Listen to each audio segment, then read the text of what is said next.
and have their thing, and because they're getting old. Mm-hmm. They don't want to tour quite as much or whatever. So you say, yeah, that's the thing we do, and it's kind of good for the fans. We talk about one big holiday, but being able to plan around that, I'm going to that, Mm-hmm. Probably makes it easier than saying I'm traveling to Cleveland to go see the Dead. So. Yeah, 3 nights, you get a good shot of getting tickets, at least one of them. Well, and you will in that, but they will show up for that, and they will go to a lot of those widespread fans will go to all 3 nights, That's crazy. But right before that, right when the holiday weekend starts, we get the Mountain Goats kicking it off for free. Most of all the Sing Out Loud stuff is free. I mean, there's a $25 donation on that 22nd show, the September 22nd show, but and September is a lot closer than we think right now. Yeah, the summer will just go by. My summer's already planned out, except for August. It's going to be a doozy. Slow August. Usually I'm on tour with Young Step in August the last couple of years, but this year we're not. So what are you doing? You doing some touring this summer at all, or with the Young Step? Me and Lauren are going on a Willowwack little tour? Willowwax tour, just to see family and play shows and do our thing. Beautiful. That's a great way to do the summer vacation. To make yeah, some it's cash. nice. That's kind of most of July. So Get some gas money on the way. yeah, basically, yeah. Right We do on. good at those house shows, though. Because if people just got to come down the street, bring their own beer, they'll give you $10-$20. Totally. 30, 40, 50 people show up. That's pretty good for a little 1-hour gig playing your own music. Well, and you think about the model of how you do that, that's probably a better model than maybe booking a Cafe 11 and not being able to bring the people in, Yeah. Now you've got people involved and you have costs and stuff and nobody made any money and, whereas your model there of everybody bringing their own beer, chipping in $10, it's like everybody's happy as hell. Yeah, and they don't got to go out to the bar or traffic or, I don't know. It's different. It's cool. Cafe 11's killing it. Chad does a good job, and I don't know how Love Chad. Yeah, I don't know how they book there, but Matthew Logan Vasquez they've got Kim Ritchie's coming back this weekend. Who's coming this G-Love's weekend? coming this weekend. G-Love's Cafe doing 11. doing like an acoustic 2 nights. show. 2 nights, of Friday and acoustic Saturday, shows. I believe. Yeah, it's just crazy. such good stuff, and I love Cafe 11. I'm really, I don't know what place I love better. I love the Colonial Oak, I love it all. But yeah, they're all have a niche, which is good. You're right. No one's really competing, because it's just different enough. I'm actually building acoustic treatment panels for the stage ceiling at Cafe 11, so right on, everyone's going to be a little bit happier. Oh, good deal. Yeah. I remember when we did a profile of Ryan Dutch. It was Ryan Dutcher, right? Yeah, he was at the show. He was at the show the other day. And I took a picture of him. I mean, it'd been opened already for a while, but we were doing a profile because it was just, he was bringing all this amazing music. Mm-hmm. And I remember going in there and going, I used to come in this little champ about 30 years ago. And now it's turned into this amazing music club. Yeah.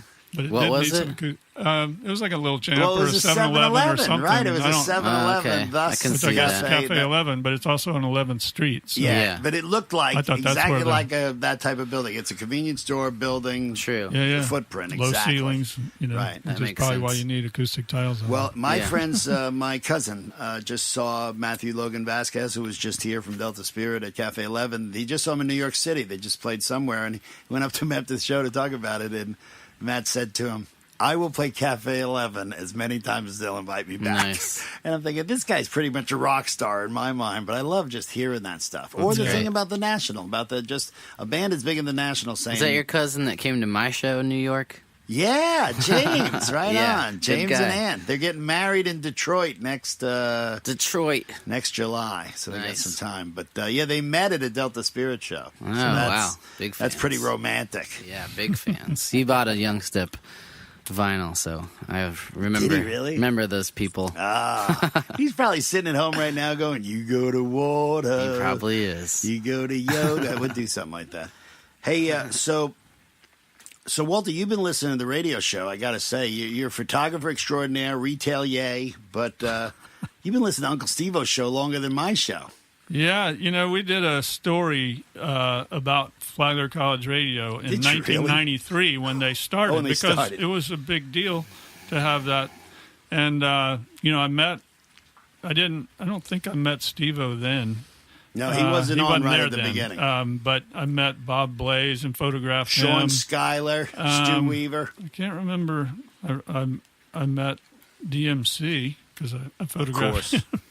And I can't remember, but I did. I learned about the station, and then Linda had the Surf Shack show. Great. So I've been listening to in the reggae show. I've been listening to that for I don't know how long he's been doing it. 20 years. 20-something years. Yeah. So I've been part of that, or tuned into it for about since its inception, and I'm really happy to have it here in this town. Yeah.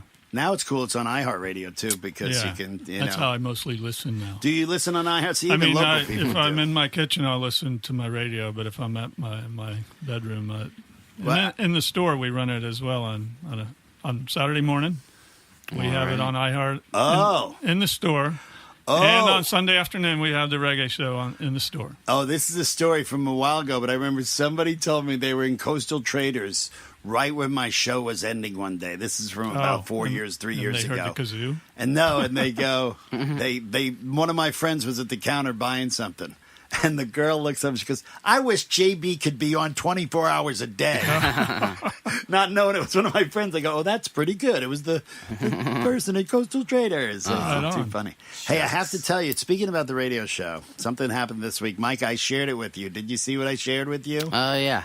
I got an email on Monday from a priest of a local Catholic church. And he's a big Americana fan, and he used me in the show in his gospel, and he sent me an attachment of the gospel.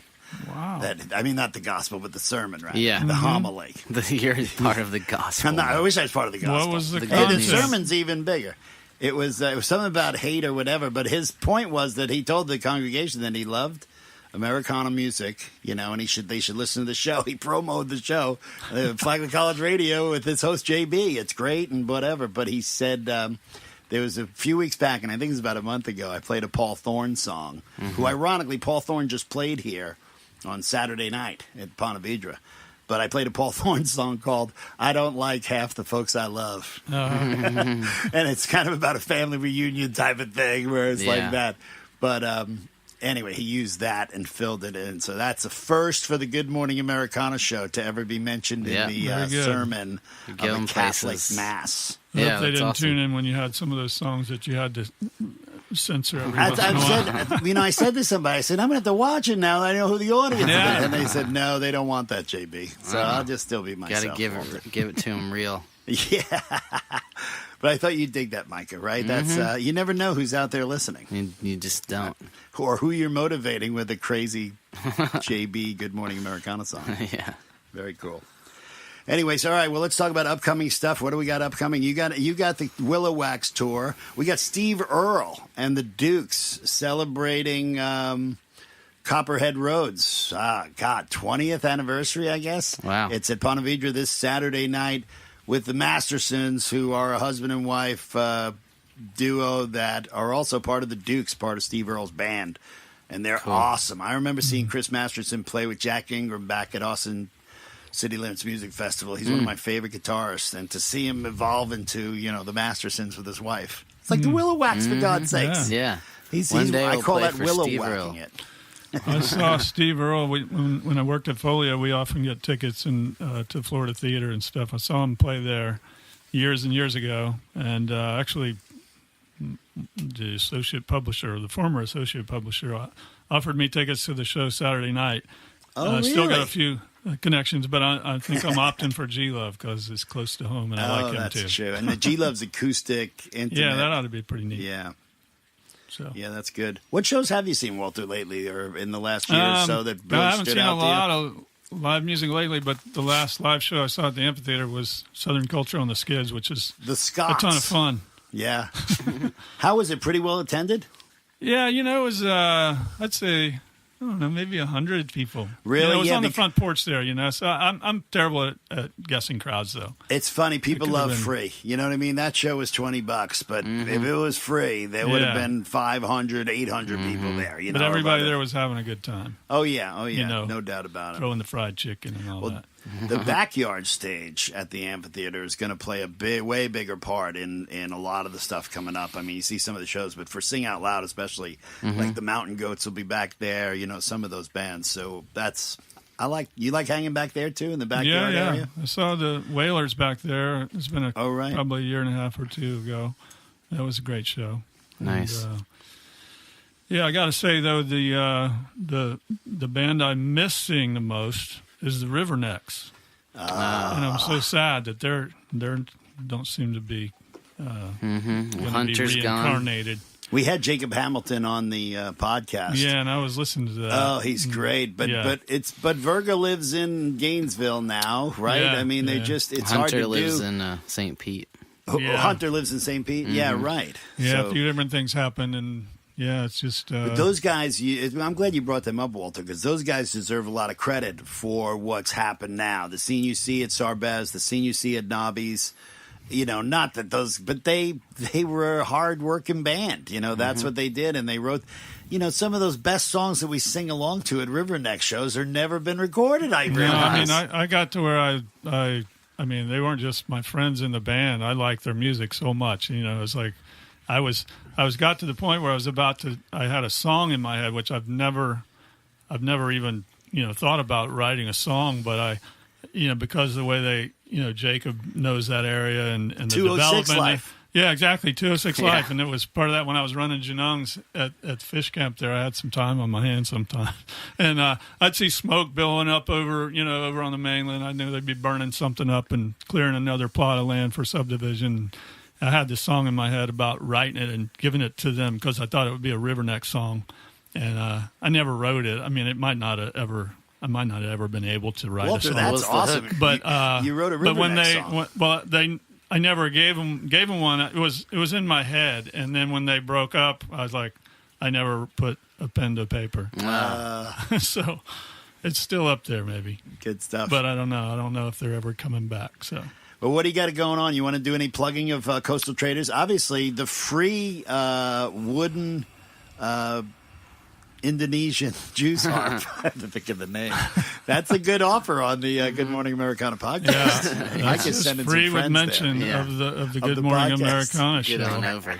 and you don't have to make a purchase while supplies last. So do you get to make trips to faraway places and stuff and look for stuff for the store? Is that exciting? I went to Bali in Indonesia last year. About this time, I was there. Sweet. And my manager, she went along, and so she had never been before. So we, checked it out again. And I had been a while since I'd been. I have a buyer, a friend of mine over there that he knows what I'm looking for. And Do you surf everywhere you go?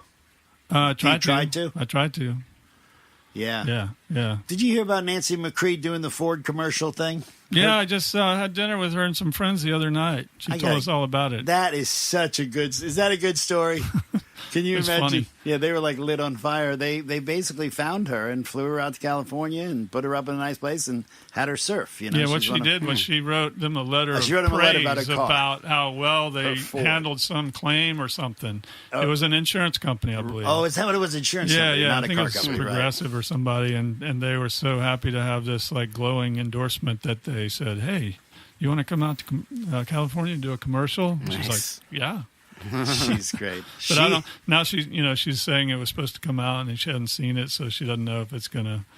I don't know. Oh, the We'll see. experience itself, Yeah, I yeah. could tell from her was just they loved her and she got a lot of Yeah, she yeah, really she enjoyed had a it. great time. Her artwork right now was featured, I think, this week at Uncle Stevo's place at Simple Gestures. So you Yeah, can she check out was. that. She had an opening there. She's a woman this of month. surfing talents, art talents, Yeah, Nancy cooking McCree? talents. She's been We around love her. here since the 70s too. And Really? They opened Blue They Sky. opened the surf shop, yeah, right, that's in right. 77, I think.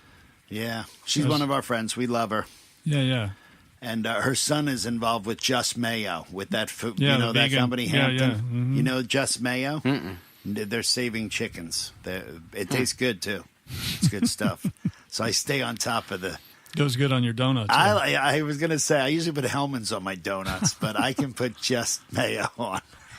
Just me. All right, Micah, you got any last-minute stuff for the podcast? I guess we're out of here. We're Yeah. going to wrap up episode I'm 12. good. It's starting to lightning, so So we're going to hang Should in your probably- house as long as we can be safe. turn it off before everything gets sapped. Walter, Including us. any Yeah. last stuff? Any things we didn't? Shout outs to anybody or? I thought one show that I would mention during the course of this I didn't Go for was it. the police in 1979 at Lake Alice Field. Were you there? I was not there. I was supposed to be